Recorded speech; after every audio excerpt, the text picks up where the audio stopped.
Assalamualaikum warahmatullahi wabarakatuh. Kami akan mempresentasikan materi pada hari ini dengan judul pembagian akhlak dan macam-macamnya. Baiklah, sebelumnya kami akan memperkenalkan dulu anggota kelompok 8. Perkenalkan, nama saya Muhammad Sultan Sofi Alif. Selanjutnya kawan kami Muhammad Putra Rahmadani dan Muhammad Ridwan Habibi. Baiklah, presentasi pertama akan disampaikan oleh Muhammad Putra Rahmadani. Kepadanya dipersilahkan. Assalamualaikum warahmatullahi wabarakatuh. Di sini saya akan menyebutkan pengertian akhlak. Ya, jadi pengertian akhlak itu akhlak berasal dari kata bahasa Arab.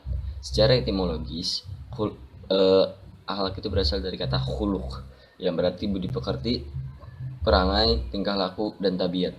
Akhlak berakar dari kata kholaqo yang berarti menciptakan. Seakar dengan kata khalik yang berarti pencipta.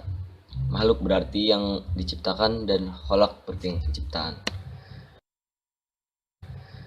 Pengertian secara istilah menurut Imam Al-Ghazali, akhlak adalah sifat yang tertanam dalam jiwa yang menimbulkan perbuatan-perbuatan dengan mudah tanpa memerlukan pemikiran dan pertimbangan.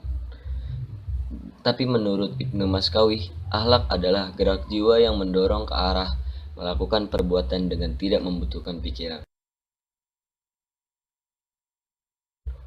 Menurut Ahmad Amin, akhlak adalah suatu ilmu yang menjelaskan arti baik dan buruk, menerangkan apa yang seharusnya dilakukan setengah manusia kepada lainnya, menyatakan tujuan yang harus dituju oleh manusia dalam perbuatan mereka, dan menunjukkan jalan untuk melakukan apa yang harus diperbuat. Menurut Ibrahim Anis, akhlak adalah sifat yang tertanam dalam jiwa, yang dengannya lahirlah macam-macam perbuatan baik atau buruk, tanpa membutuhkan pemikiran dan pertimbangan. Namun, menurut Abdul Karim Zaidan, akhlak adalah nilai-nilai dan sifat-sifat yang tertanam dalam jiwa, yang dengan sorotan dan timbangannya seorang dapat menilai perbuatannya baik atau buruk, untuk kemudian memilih melakukan atau meninggalkannya. Pembagian akhlak. 1 adalah akhlak mahmudah. Di antaranya adalah sabar, ikhlas, jujur, pemaaf, pemurah hati, dan menepati janji.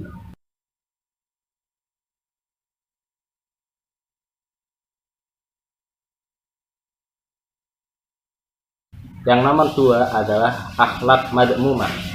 Di antaranya ujub dan takabur, ria dan sum'ah, malas dan tamak, dendam dan iri hati, fitnah dan penipuan, bohong dan khianat, bakhil dan takut miskin. Kedudukan dan keistimewaan akhlak dalam Islam. Menempatkan akhlak yang mulia sebagai misi pokok risalah Islam yang merupakan salah satu pokok ajaran Islam. Akhlak yang baik akan memberatkan timbangan kebaikan seseorang nanti pada hari kiamat. Baik buruknya akhlak seseorang ialah tolak ukur kualitas keimanan. Akhlak yang baik sebagai bukti ibadah kepada Allah Subhanahu wa taala. Nabi Muhammad SAW selalu berdoa agar Allah Subhanahu wa taala membaikkan akhlak beliau. Di dalam Al-Qur'an banyak terdapat ayat-ayat yang berhubungan dengan akhlak. Sumber akhlak Islam. 1 adalah Al-Qur'an, yang nomor 2 adalah As-Sunnah. Jalan-jalan pembentuk akhlak mulia. Yang pertama, pendidikan iman sebagai asas akhlak. Yang kedua, melalui latihan dan bimbingan pendidik yang berkualitas. Yang ketiga, mengambil sifat Rasulullah sebagai contoh baik akhlak Rasul dan kepada Allah, sesama manusia dan makhluk lainnya. Faktor yang mempengaruhi rusaknya akhlak. Yang pertama, pengaruh lingkungan sosial, hawa nafsu, dan hawa syaitan. Cara mengatasi dan memperbaiki akhlak. Yang kesatu, menguatkan iman dan akidah dalam jiwa. Yang kedua, menjauhi perkara yang tercela. Yang ketiga, memahami Al-Quran dan Al-Hadis. Yang keempat, membiasakan diri dengan perbuatan baik.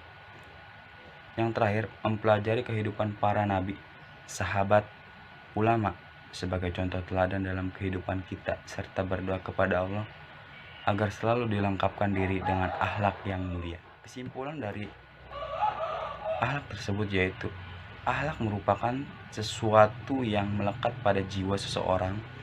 Baik buruknya akhlak ditentukan oleh syarat apa yang diperintahkan itu baik dan apa yang dilarangkan itu buruk. Syukron, terima kasih. Assalamualaikum warahmatullahi wabarakatuh.